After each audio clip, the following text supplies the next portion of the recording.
Welcome to the F&A Show. In this episode, we are talking wedding venues. Let's get started.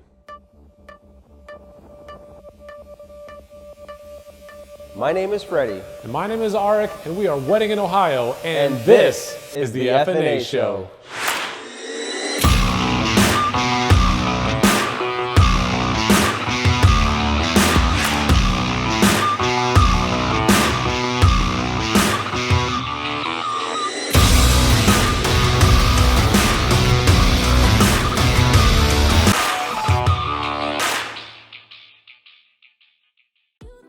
Welcome everyone. My name is Freddie. And my name is Arik, and thank you for tuning in to another episode of the F&A Show.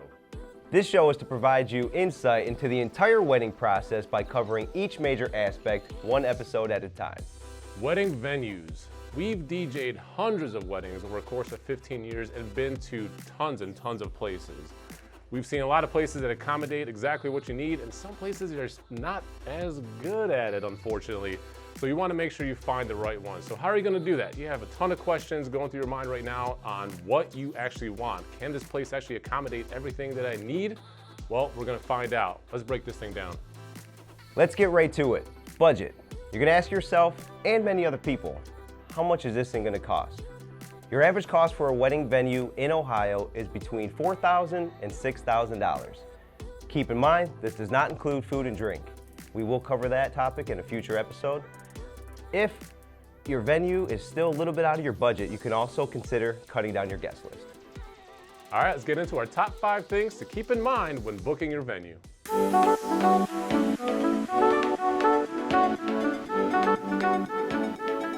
Number 5, pick a venue, not a date. A lot of venues book out 1 year or 2 years in advance and may have just very limited dates available for you to choose from. Our recommendation is to find your top 3 venues, see what packages they have available, and choose the date that they actually have available for you. Number 4, ask appropriate questions. You're going to want to find out how many weddings do they do in a year, what kind of capacity do they have, and do they offer catering. Number 3, security. This is a big one. This all depends on your venue, your city, your township. It has a lot of factors in it. You want to check with your venue to see if they have a limit or a capacity where you have to bring in a security guard or a police officer.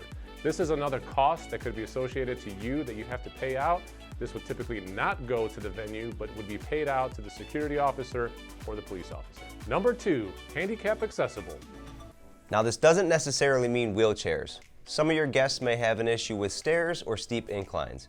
You want to make sure that your venue can accommodate everyone so that they can have a great time safely. Number 1, choose vendors that are familiar with your venue. Your venue has seen tons and tons of vendors come through that door. Best way to choose the best vendor for you and your location is see if they have a list available for you to choose from. And that wraps up the top 5 things to look for while choosing your venue. Alright, so our recommendation for a venue is one that we've got to spend quite a bit of time at the past couple years. The Running Horse Farm, located in Geneva, Ohio.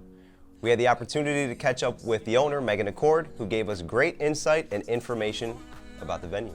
Yeah, it's one of those really unique venues. It's a rustic venue. They have a lot of options available for you. So they have a really nice ceremony area. It's on the main level. Then you go upstairs and they have the reception hall, which is really unique, got the huge vaulted ceilings, lighting for all different occasions. Yeah. Christmas time, summertime, they've got a bunch of decorations you could choose from in their packages as well. We got a lot coming up. We do have a lot coming up there too, so all the couples that we've worked with have been extremely happy with that venue. That's why we really want to kind of showcase that one because we just had so much good experience there recently, and we know in the future as well. So if you want to learn more about the Running Horse Farm, you can find their information right below, their website and their address. We definitely recommend reaching out to them, seeing what packages they have available, speaking to Megan, and she can get you the rest of the information that you may need.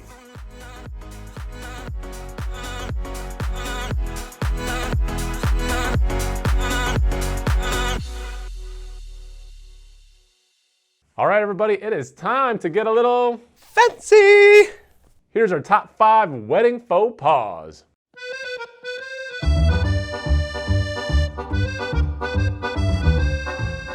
right, Freddie? What are wedding faux pas? Well, that is stuff you just don't do at a wedding, like ever.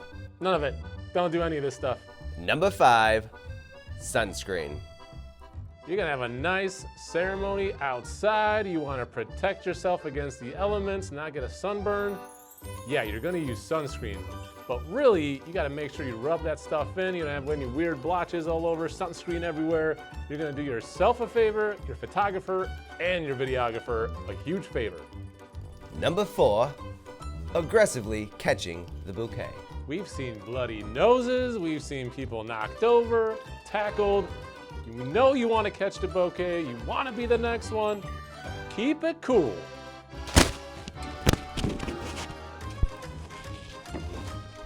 Number 3, bringing a +1 when not on the invitation.